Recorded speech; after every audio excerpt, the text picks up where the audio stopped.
I've watched people chase money for over 40 years. Smart people, hard workers, successful on paper, and a surprising number of them were still anxious. Not broke, just tight. Always bracing. What struck me wasn't what they earned. It was how they moved through their lives.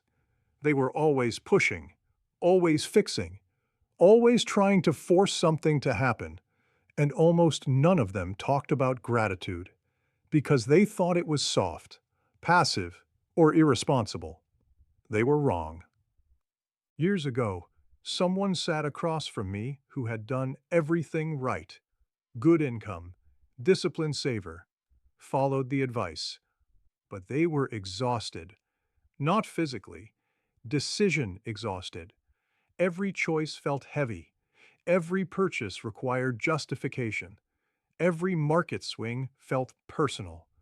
At one point they said, "I don't understand why this still feels so fragile."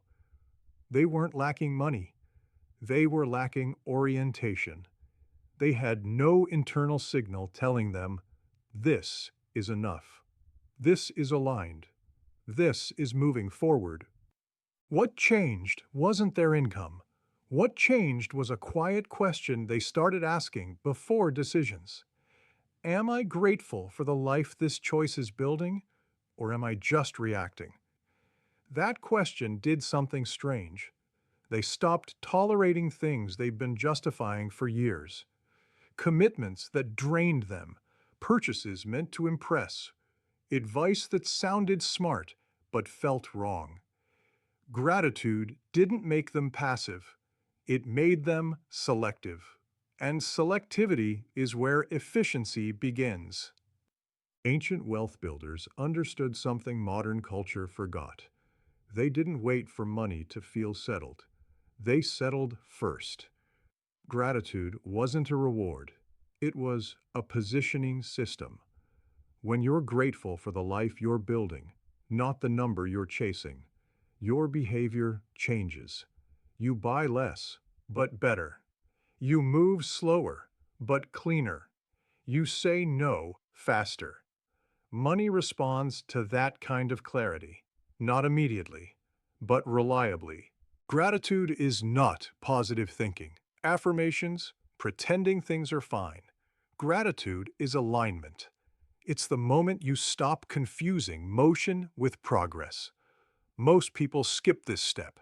They outsource their thinking. They stay busy. They stay compliant. And they stay anxious, no matter how much they earn. Here's what actually showed up after gratitude shifted behavior.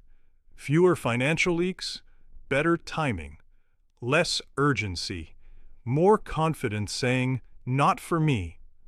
Nothing mystical happened.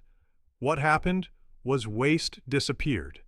And when waste disappears, resources quietly reallocate themselves. That's when wealth starts to feel stable instead of stressful. Gratitude isn't the goal. It's the steering wheel. It tells you what to stop chasing, what to stop tolerating, and what actually matters next. Money doesn't lead that process. It follows it. Most people never get poor from lack of income. They get tired from lack of alignment. If you're starting to notice that difference, there's a simple way to see it laid out clearly. I've put that below. If not, that's fine. This only matters when you're ready to stop chasing.